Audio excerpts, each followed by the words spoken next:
Bismillahirrahmanirrahim. Ahlan wa sahlan Habib. Nama saya Zulkifli bin Muhammad. Saya seorang pelakon.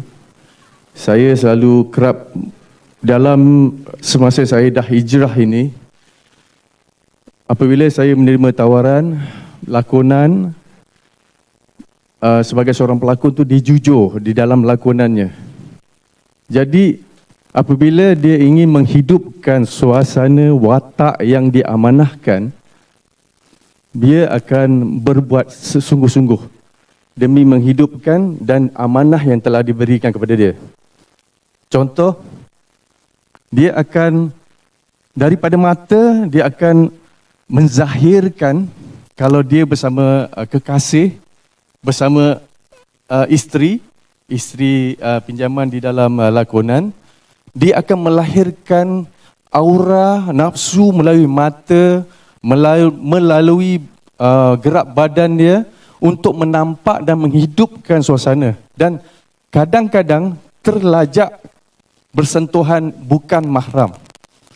Subhanallah. Itu masalah yang kerap berlaku. Soalannya Habib, jika terjadi kejadian itu, bila dah tersentuh, apakah yang patut saya buat setelah habis kerja untuk kembalikan diri saya istiqamah sebagai seorang yang dah hijrah, insya-Allah. Terima kasih Abang Zul untuk soalannya. La yata'atta تحريم ما أحل الله ولا تحليل ما أحل الله تعالى ونحن وإياكم عبيد للإله الواحد والحكم حكمه والأمر له. Tidak mungkin kita ini diperbolehkan mengharamkan apa yang Allah halalkan ataupun menghalalkan apa yang Allah haramkan. Kita ini semua adalah hanya hamba kepada Tuhan. لأن هذا الحق للإله وحده تجرأ عليه بعض الناس في عالم الدنيا وقالوا أنظمتنا احترموها والتزموا بها وأمام أنظمة الله وأديان أنتم أحرار وأنتم في حرية، ففسروا الحرية بالتجرع على الله والخضوع لأنظمتهم هم. Kebenaran itu hanya dimiliki oleh Allah Subhanahu wa Ta'ala. Sebahagian daripada orang terkadang tergelincir dengan dikatakan kepada mereka, undang-undang kami, kamu mesti patuh dan ikut. Adapun di dalam agama, maka itu adalah merupakan kebebasan individu dan pribadi.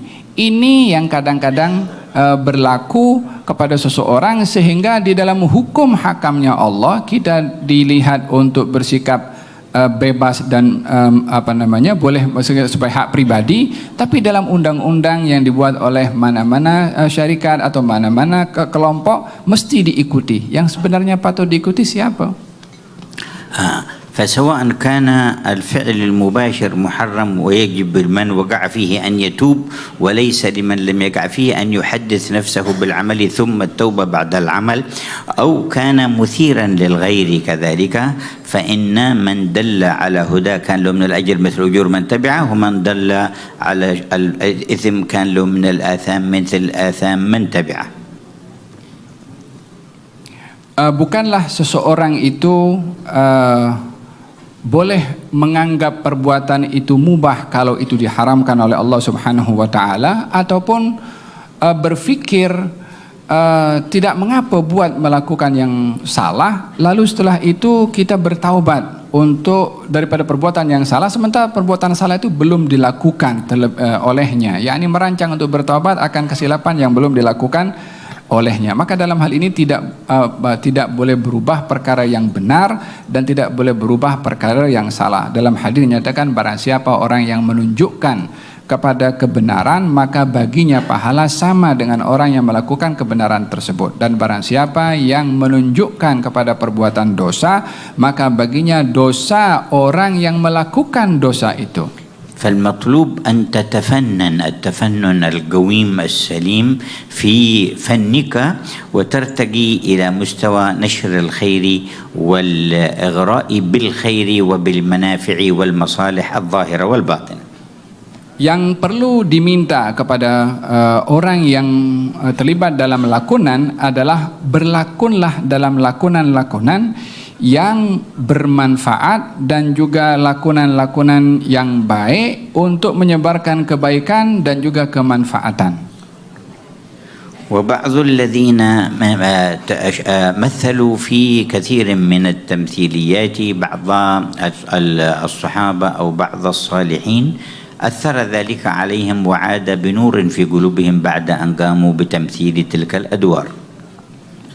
Sebagian mereka golongan orang-orang seni yang mereka berlakon dengan lakonan orang-orang yang baik, personality yang baik. Ketika menjiwai lakonan orang yang baik itu, setelah mereka selesai daripada berlakon, mereka pun berubah perangainya menjadi orang yang baik karena menjiwai orang yang baik itu dalam lakonannya. ومن الجميل أن تتطوروا أنتم فتكونوا أنتم الذين ترسمون التمثيلية ومقاصدها وأهدافها وتحددون أدوارها ولا تكونوا مستأثرين لمن يضع لكم وأنتم تقولون أمرنا وطلب منا، بل أنتم مروا واطلبوا أيضا بما تقيمون من التمثيليات الهادفة الطيبة التي تنفع المجتمع.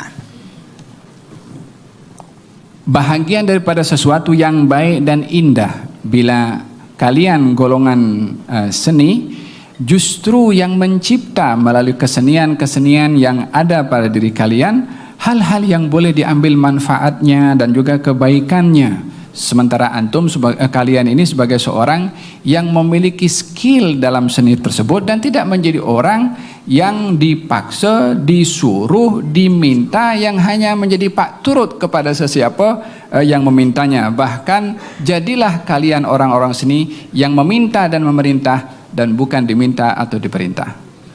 InsyaAllah. وكما أن كثيرا في العالم يخرجون إلى ما يسمى بالطب البديل اقتناعا منهم بأن في ذلك الطب فوائد أكثر، فنحب أيضا أن تقيموا أنتم في عالم الخلق التمثيل البديل والغناء البديل وأنواع الفن البديل من سيء إلى حسن ومن حسن إلى أحسن. Seperti mana kita mendengar akhir-akhir ini tentang perubatan alternatif, dan dikatakan perubatan alternatif ini lebih selamat bagi orang yang mahu mengambil langkah perubatan tersebut. Maka demikian juga di dalam dunia seni, jadikanlah ada kesenian alternatif, lakonan alternatif. Yang baik, yang tidak baik diubah menjadi baik, yang sudah baik jadikannya dia lebih baik. شغلوا أفكاركم في كيفية الوصول إلى ذلك وييسر الله لكم. وفي مثل ماليزيا ستجدون فرص وإمكانيات توصلكم إلى هذه المقاصد أحسن من غيرها في كثير من البلدان. Sibukkanlah fikiran kamu semua untuk berfikir kepada apa yang saya jelaskan tadi. Sesungguhnya kamu semua yang berada di Malaysia ini terbuka untuk kamu banyak kemudahan untuk melakukan perubahan ke arah yang lebih baik. InsyaAllah. Jazakumullah Sidi.